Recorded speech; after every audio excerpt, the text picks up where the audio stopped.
So maybe you saw a few weeks ago on the channel, I got to go visit Warm Audio's headquarters and brand new recording studio, which we unveiled and did a big epic studio tour of. One of my personal favorites, super cool studio. I'll link that right here if you want to go check that out later, or it's down in the description as well. So while we were there, I actually got to ask Bryce about the backstory of Warm Audio. How did you get into this business? How did you start the company? What was the thinking behind it? What are some of the things that people don't know about this business, and all sorts of other fun stuff. We get into components and sourcing and parts, and all that stuff is really, really cool. So this is a fun video, a little bit different. Also, as we're talking about the different pieces of gear and the components and stuff like that, if you want to check any of it out, I have links down in the description to it. Obviously, I use a ton of their gear. I actually just got some new Warm Audio mics that I'll be checking out very soon. So very excited about that. Thank you, Sweetwater, for sponsoring this video. All the links to the Warm gear takes you to Sweetwater. They'll totally take care of you. But at the very least, I learned a lot from this conversation, and I'm very thankful to be able to have had it and gone down there and make these videos. You guys rock. Thank you to everyone. Let's get into it. There's got to be an amazing story behind all of this and how you started the company. Could you share with me a little bit about how you got into this and maybe what you started? Yeah, totally. So I recorded in my bedroom, yeah, like most everybody else when I start, at least these days, where you can record on a DAW in your bedroom. Yeah. But I started in college to get people that liked the mixes I was making. And I finally worked my way into a studio that had a really nice preamp. And I was like, man, I had no idea that my low-cost mic through this pre would sound this much better. Yeah. That's why people talk about preamps, right? So I started learning about API, vintage API, vintage Neve. I found a guy who was selling his own versions of vintage API preamps online. And I got one and just loved it. I was like, oh my gosh, like this is the best sound I've ever gotten. I literally took the whole thing apart, found vintage schematics online, compared. I'm like, oh, he's copying this vintage schematic. Luckily, I had some experience with that from college. I took electrical engineering a little bit.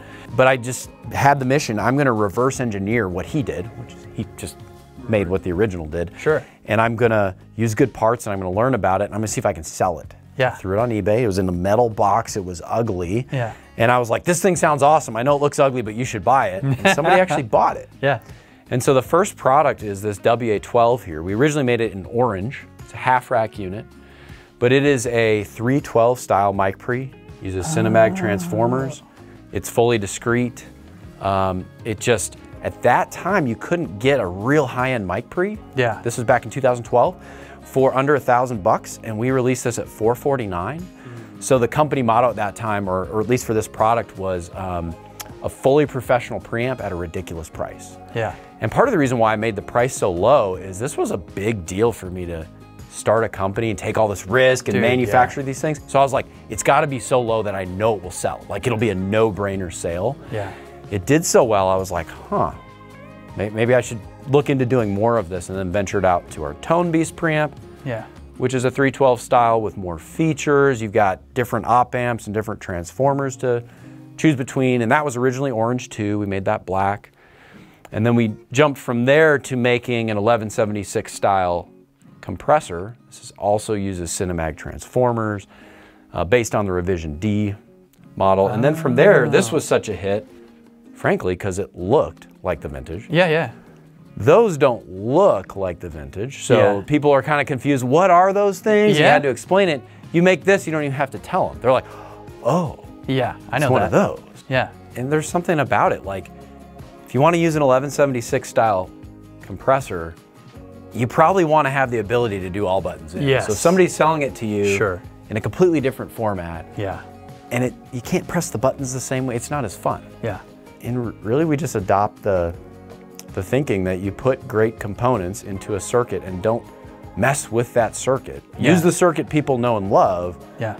It's gonna sound great. Having it sound great is pretty darn important part of it, and why we've grown is you now have the pros and the record companies buying this stuff in bulk and saying, this stuff is built right, it's done right. And I think what makes us really unique and different in the industry is that we are not looking to make a massive amount of money on each unit. We also make them in bulk. Yeah. A lot of these companies make 5 at a time. Well, we're going to go make 500 or 1,000 at a time, get the price down. Yeah.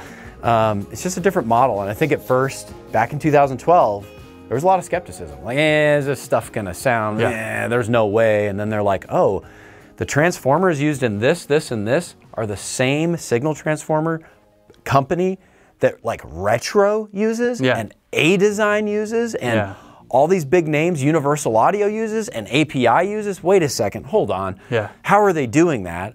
And it's just a different business model. So I always explain it as we're mass producing boutique quality. Yeah, that's great. Like I said before, the first ones that I discovered were the 273s. I cut my teeth in a studio that had the vintage 1081s and 1073s, and so I'm just inherently biased towards that sound. And I was working at a studio that had 2 units that were pulled out of a desk. There were 2 1073s vintage, and my friend Kyle, shout out Kyle, brought this over. And I was like, what's this? And I was like, oh, this is like a version of this. I'm like, that means we can go from 2 to 4 now, instead of just having 2. And we did a shootout, beta 52 on the kick, 57 on the snare, matched the settings, and then because you have the line trim, which is great, I could get it like the exact same input level, no EQs, just straight mic pre. And I was just curious, because I love when things work, and it was stunningly, like I was like, whoa, I gotta bring Matt, who owns the 1070 in the studio or whatever. And he was like, he's like, no way. And I was like, all right, I had the tracks labeled A and B. And I was like, it's on solo isolate. Tell me which ones are yours.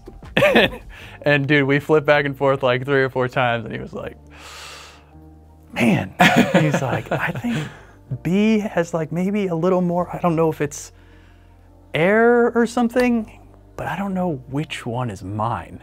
And I was like, okay, so sell those 2 and let's get 16 of these, please, because that would be so great. That's cool, because a lot of people don't do the A, like a blind A/B, right? And their brain just says, oh, the more expensive brand or the vintage unit must be better. I'm going to go with that. When we released these, somebody did a blind shootout on line 2. They had like A, B, C, D of different brands, and it was really interesting.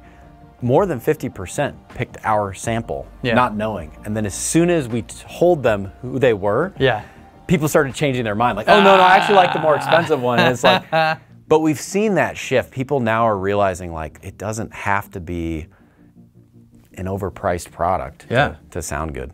Well, also, you know, when you do have the vintage ones that are pulled out of a desk, you don't have a 1/4 inch in, you don't have phantom power, you don't have, you know, insert switch built in, like it's just guts, like barely held together. You have to like add all that stuff. Yeah, it sucks. You have to buy a chassis and mount it, and all of a sudden it becomes like a month-long project just to use a mic pre, right? That was expensive, really expensive. So I was really excited when I got to make the left side of my desk what I called a mini warm audio console, just for my inputs on my drums, and they are freaking great. There's a really interesting story about this product, and I'll try to give it to you as short as I can. But the same fellow that was building 312 style mic pre's and selling them, hand-built ones back in 2010, 2011, when I was getting excited about this, he was building British style as well, just like what we make. And when I found out, I was like, hey, there's no way your product could sound as good as this really expensive thing. Like, what did you do differently? And he's like, no, mine sounds better, and here's why. A lot of it was the output transistor he was using and the transformers, the signal transformers.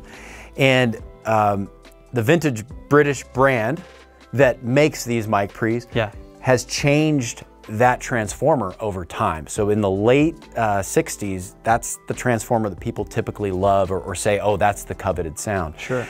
This fellow said, I've reverse engineered those transformers. I've got that sound. And people actually pay me to take their other British style mic pre's and swap in my transformers because I've got this dialed in and figured out. after hearing his and hearing other brands, I was like, okay, this guy's onto something. So we didn't release this for many, many years later. This came out in 2018. So this was like 8 years later. Wow. I was like, I want to get back into that, or researching this circuit and getting this right. We contacted Carnhill, who makes the transformers today for all the other British style replicas. Yeah. And we said, hey, we're looking for something like this, the late 60s version. This other guy, you know him, have you heard of him? We want that sound.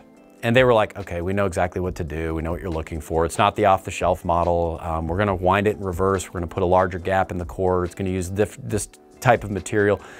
Started explaining it, and I'm like, okay, so I'm not the first to request this. Yeah. And by this time in 2018, we had grown it as a company to where they decided to make these exclusive for us. Oh, so nice. It's a pretty bold statement to say, hey, I think we actually have the most correct sounding British style mic pre on the market. I mean, that's, yeah. It probably sounds really arrogant, but it's like, no, we really went and did the homework. We didn't just go, yeah, we're gonna buy that thing off the shelf that everybody else buys that was like the third iteration of the original that got changed over time. We're like, no, we wanna get back to that sound. So when you said you compared ours to the vintage, your buddy who was very skeptical couldn't even tell, like, there's a reason. It's not like we just got lucky and like, you know, and obviously hitting all the other components like the polystyrene caps, the tantalum caps, getting everything, using the right stuff makes a big difference. Yeah. I came from the commercial side. Obviously I started as a kid at home, but you know, it was like, what's the long-term commercial game here with Spotify and everything, budgets shifting drastically. I was like, I bet if I had some of this stuff literally anywhere else, we could probably make some great records. You know, you got to learn how to use it and be good and all that stuff. Make great songs. Don't forget the song. Yeah, it matters. It matters what you're playing. But it's been a wonderful thing for me, and I constantly, I do like consultations with people who watch the channel, and the #1 thing they're asking me is like, what gear should I get? You know, and I'm like, listen, man, I'm not changing. It's the same stuff. Like, this is what I use. This is what I like. This is what works. And you're not gonna go broke. Yeah, I mean, at the end of the day, once you've built a studio, you're already kind of broke, right? Of and course. then like, hey, let me go drop 5 to 10 Gs on a mic? Yeah. Or on a preamp? I mean, it's like, a one? Yeah. Don't you need more than one? Like, yeah, it all of a sudden gets, it just doesn't make sense for most people. So the heart of an LA2A, or our WA2A style compressor, is the T4B. And the T4B is the light-controlled opto cell that controls the compression. When we started designing this, we were looking at having the same factory that puts our product together build the T4Bs. We contacted a few guys that are really well known in the industry for making T4Bs. I had no idea what goes into these things, but there are what's called photoresistors in street lights and things, and it can tell when it's dark versus light to turn on the street light, okay? That's roughly what's inside of this compressor. So there's a light that turns on, and then that light goes into a light receiving photoresistor that then decides how much compression to apply to the signal based on how much light is coming in. So it's really odd, like really odd. And the light inside isn't an LED, because this was designed a long, long time ago. It was an electroluminescent panel, basically archaic technology. Yeah. But the way that it lights up and the way that these photoresistors receive the light is so smooth and liquidy and fluid that it's created this compression that is just to die for, that everybody loves. They want it on bass, they want it on vocal, they want it on acoustic guitar. Yeah. So getting that T4B right was a scary conversation. Like, I don't want just anybody putting this together. So I talked to a guy, the company's called Kenetech. His name's Bill Jones, smart dude, engineer. He said, oh, you have no idea how difficult these are to build. I buy those photoresistors, Bryce, and I throw away 80% of them. Oh my God.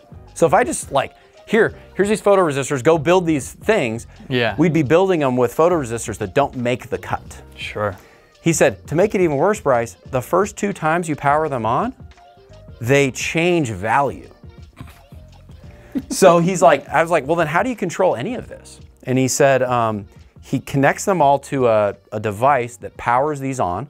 He has to do it in the dark, because if you power them on with the light, it messes with the final value that they'll end at.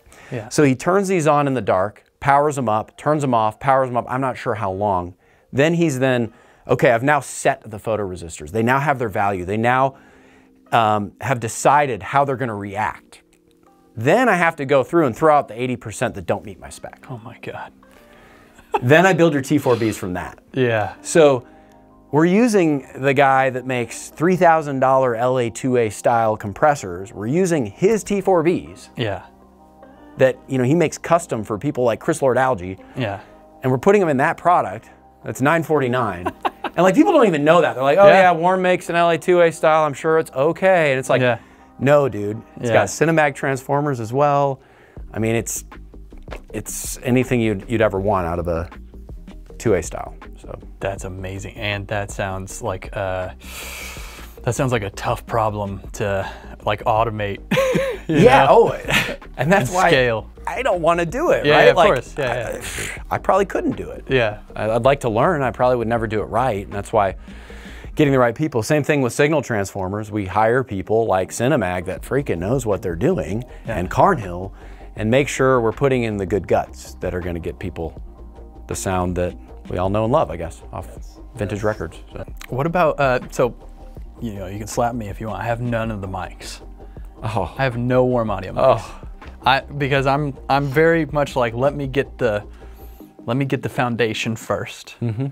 And then we'll build on that. And I have a wonderful relationship with my friends at Sweetwater. Hello, Sweetwater. But yeah, that's something I'm excited to venture into, because my wife is a singer, and we have a kid, so but neither of us get time like to do music anymore. But the other day we got to, and I used one of the mics that I had, and it's a good mic from another company, a tube mic, and but it was just sounded dark on her voice. And I was like, man, it'd be nice to have a brighter sounding mic. And I don't know if that would be like a 47 style or a 251 style.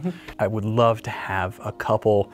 And for people at home, it's not, I think something that, if it were me and I'm 15, people don't think to do is put up 3 mics and have whoever's gonna be singing do 2 lines in each mic. And then you just flip through on that verse and you go, oh, this is the one for this song, or whatever, because everybody's voice is drastically different. I need to level up my mic collection. Yeah, and it's interesting too, because I don't want to say that we think of vintage mics as being dark, because a lot of them aren't. Sure.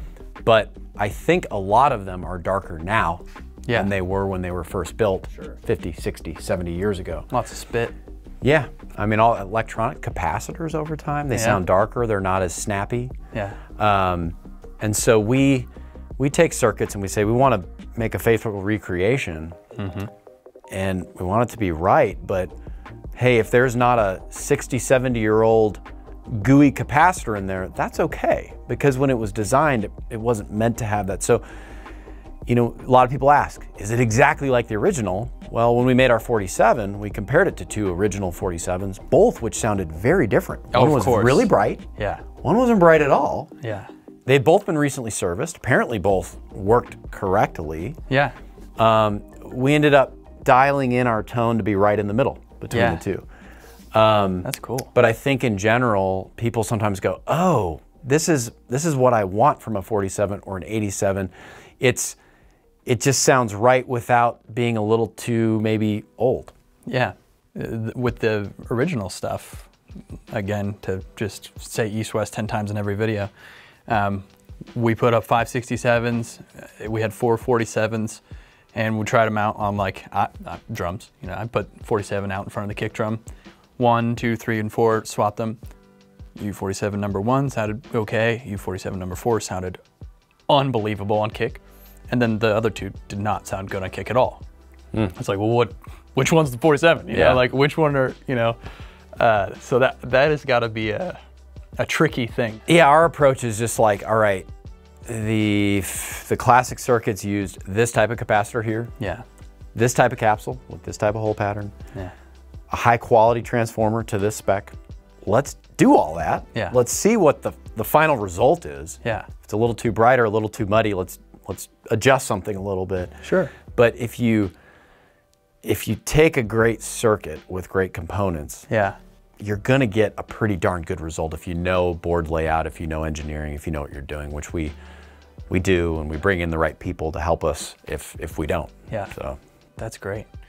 Well, cool. You got any recommendations for my first worm? I think the 87R2, our new WA87R2 would be a great place to start. Yeah. The 251 would be a really good one because it's a tube mic with really great top end, not harsh, but just present and there. Yeah.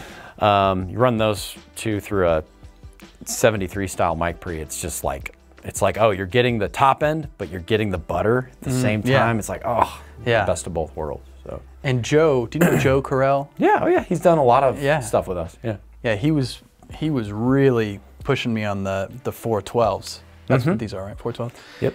And I think I used them one time, but I was like going into like a Focusrite Scarlett or something. And he was just like, I use these over my, my APIs. And then when I run out of these, I go to the APIs, and I was like, all right, well, I got room for 4 more, or actually 6 more slots pre's on my X16. But yeah, it'd be nice to have a different color here. Yeah, the 412 it uses Altran transformers. They're out of Illinois. They supply to brands like Universal Audio, Avalon, Chandler. They know what they're doing. They make good stuff. Cappy, classic analog API? Products, or whatever they're called. Yeah, no, you're right. Yeah, I don't remember their name, but it's people call it Cappy. They all use this stuff, and those transformers. So, yeah, I think the best way might be to describe it is people just like the transformers. It's a very similar circuit to another circuit we all know and love. Sure. But they just sound very present and open, but you still get the transformer tones, kind of nice mix. And then you have the output gain.